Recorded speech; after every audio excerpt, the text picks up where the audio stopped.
Assalamualaikum warahmatullahi wabarakatuh. Bismillahirrahmanirrahim. Pada pertemuan kali ini saya akan membahas tentang mazhab ekonomi Islam. Di Schoology sudah saya sampaikan juga satu file berupa jurnal yang intinya adalah ekonomi Islam adalah berangkat dari etika, norma, dan nilai, sedangkan ekonomi sosial berdasarkan kepentingan sosial dan kapitalisme dari kepentingan perorangan. Sehingga perlu kita ketahui bahwa dalam mazhab ekonomi Islam ini nanti akan ada 3 yang dibahas, yaitu ada mazhab Bakir As-Sadr, yang kedua mazhab mainstream, dan yang ketiga mazhab alternatif kritis. Untuk selengkapnya jurnal saya harap kalian bisa membacanya ya. Kemudian seperti yang saya sampaikan di pertemuan sebelumnya, bahwa ekonomi Islam adalah perkara sudut pandang, ya, perbedaan sudut pandang yang tidak akan pernah sama dan berkompromi dengan ekonomi konvensional karena perbedaan sudut pandang. Yang mana konvensional itu sudut pandangnya adalah sekuler, ya, sekuler. Jadi orientasinya hanya pada dunia. Seperti kita dengar misalnya ada orang bicara, kalau bekerja, ya bekerja saja, jangan bawa-bawa agama. Nah, itu adalah contoh sekuler. Padahal kita tahu, kita dari bangun tidur hingga tidur kembali, itu semua diatur oleh agama. Tidak mengikut sertakan Allah ya dalam setiap aktivitas dan bebas nilai. Nah, value free. Sehingga tidak ada nilai, tidak ada etika dan norma dalam bekerja misalnya, jadi menghalalkan segala cara. Sedangkan di ekonomi Islam adalah prinsipnya pada religiusitas, ya, pada agama. Nah, sudut pandang ini yang mendasari kita di dunia maupun di akhirat, dan melihat mazhab ekonomi Islam yang terbagi menjadi 3, ini ada beberapa tokoh ekonom muslim di dunia yang bermazhab Bakir As-Sadr. Contohnya adalah Abbas Mirakhor, ya, Bakir Al-Hasan, Kadim As-Sadr, dan Iraj Hedayati. Ya, penulis-penulis ini dari luar semua ya. Dan mazhab mainstream itu adalah mayoritasnya dari IDB, Islamic Development Bank. Seperti buku-buku saya baca itu memang kebanyakan dari Umar Chapra, Manan, dan MC Diki, yaitu memang mazhabnya mainstream. Dan juga ada mazhab alternatif kritis yang sebagian besar dari Timur Quran. Nah, baik, yang pertama saya akan menyampaikan tentang mazhab Bakir As-Sadr yang memiliki pengertian bahwa mazhab ini berlawanan, ya, jadi benar-benar 180 derajat dengan ekonomi konvensional. Ya, pertemuan kemarin juga sudah saya sampaikan. Yang memiliki pengertian bahwa ekonomi Islam bahwa dalam pengelolaan sumber dayanya itu bersifat tidak terbatas karena Allah yang menciptakan dan mencukupkan segalanya untuk manusia. Akan tetapi kebutuhan manusia itu terbatas.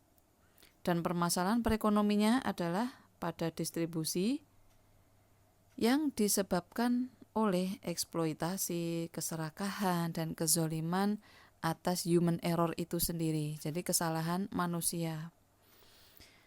Nah, buku yang fenomenal yang ditulis oleh Bakir As-Sadr ini adalah tentang Iqtisaduna atau ekonomi kita.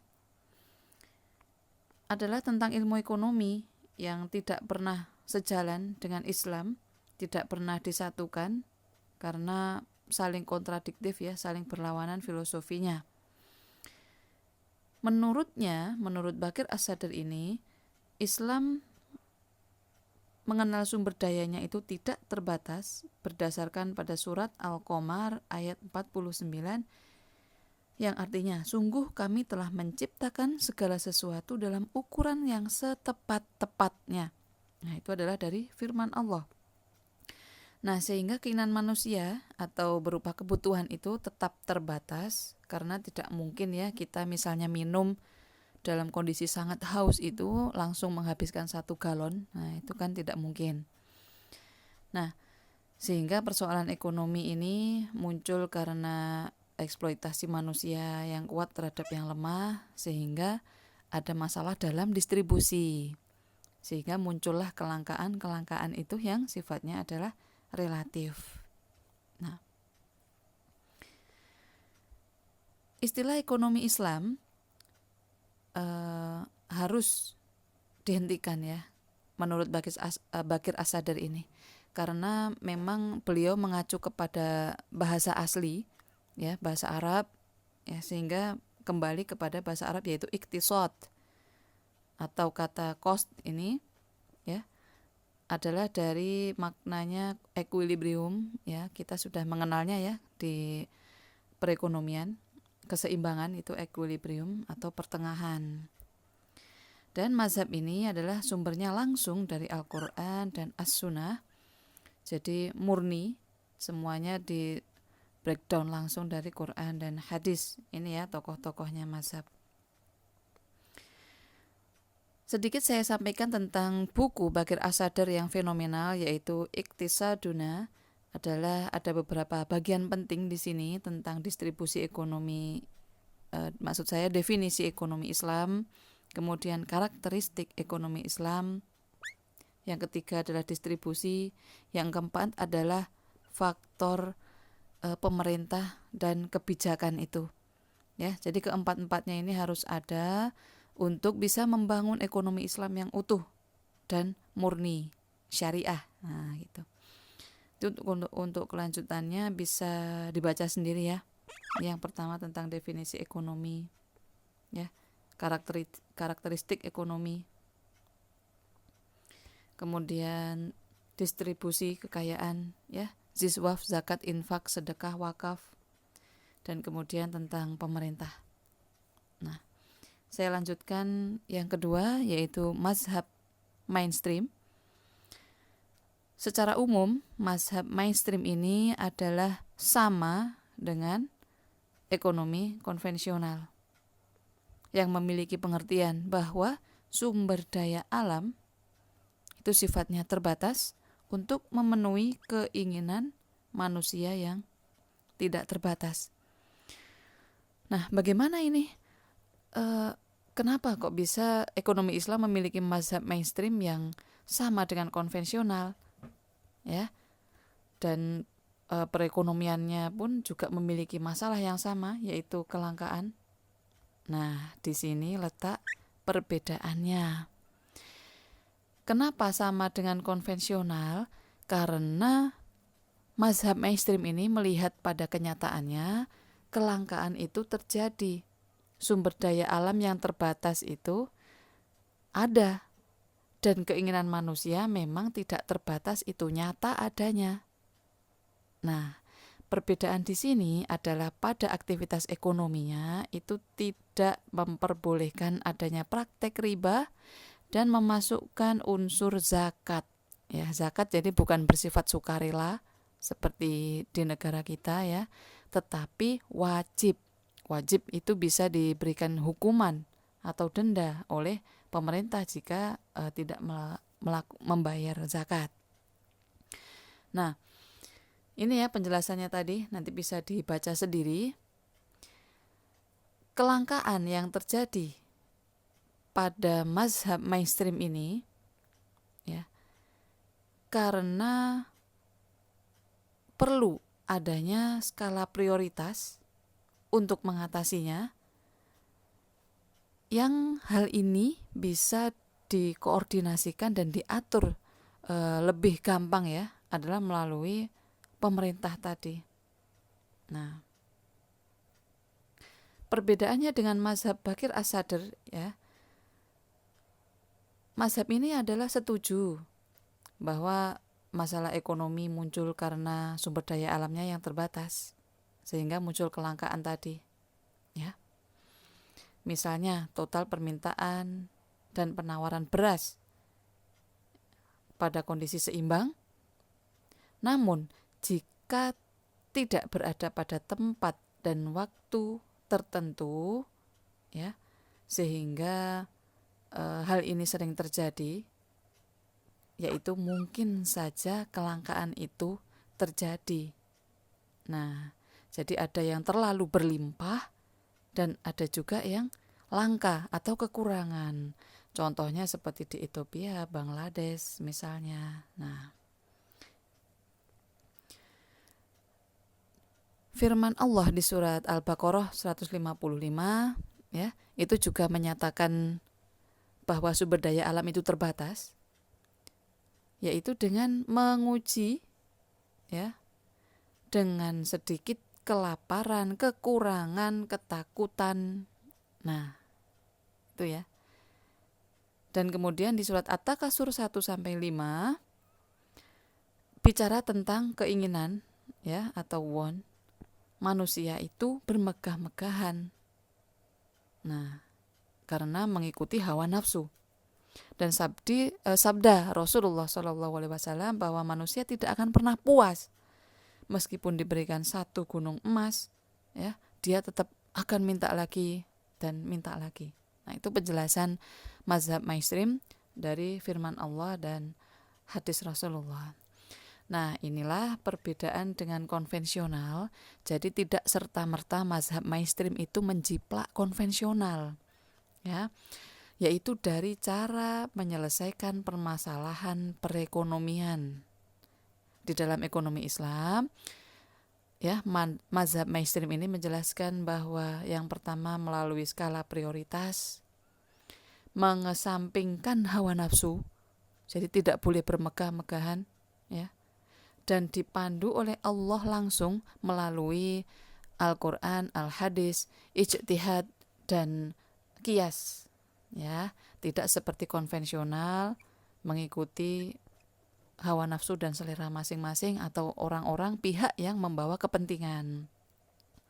Nah, ini salah satu tokohnya bermazhab mainstream yaitu Umar Chapra mengadopsi yang baik dan yang bermanfaat dari konvensional. Ya, apa boleh? Oh, jelas boleh. Ya, Islam itu mengambil semua ilmu dari orang kafir pun boleh, tetapi harus difilter, harus disaring, yang tidak sesuai dengan Islam harus dibuang. Nah, baik, yang ketiga adalah mazhab alternatif kritis. Ya, mazhab ini adalah mengkritisi kedua mazhab di awal tadi, yaitu Baqir as-Sadr dan mainstream, dan juga mengkritisi ekonomi Islam itu sendiri. Nah, mengkritisi dua mazhab sebelumnya, bahwa Baqir as-Sadr itu menghancurkan teori lama. Jadi itu ekonomi itu memiliki dasar-dasar teori yang sudah berpuluh bahkan beratus-ratus tahun diuji, ya, kemudian menjadi sebuah teori. Nah, itu dihancurkan dan menggantinya dengan teori yang baru. Ya, itu menurut mazhab alternatif kritis. Kemudian mazhab mainstream ini dikritisi bahwa mainstream itu hanya meniru saja dari konvensional, tetapi memasukkan variabel zakat dan menghilangkan riba. Nah, dan mazhab alternatif kritis ini sendiri pun juga mengkritisi tentang ekonomi Islam, bahwa harus hati-hati dalam menafsirkan Islam dari Al-Quran hadis ini kepada aktivitas ekonomi. Kenapa? Karena yakin Islam itu pasti benar, tetapi ekonomi Islam belum tentu benar.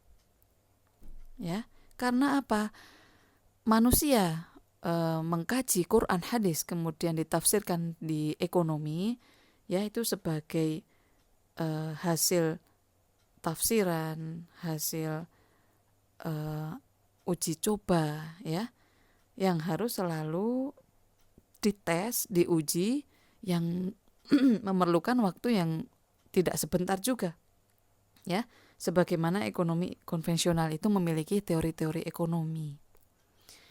Nah, kesimpulannya di sini dari ketiga mazhab yang disampaikan tadi, meskipun para pakar ekonomi Islam itu terbagi ke dalam 3 mazhab, pada dasarnya mereka setuju dengan prinsip umum yang mendasarinya, yaitu bangunan ekonomi Islam ya didasarkan atas tauhid, adil, kenabian, khalifah ya, pemimpin di bumi, dan ma'ad. Nah,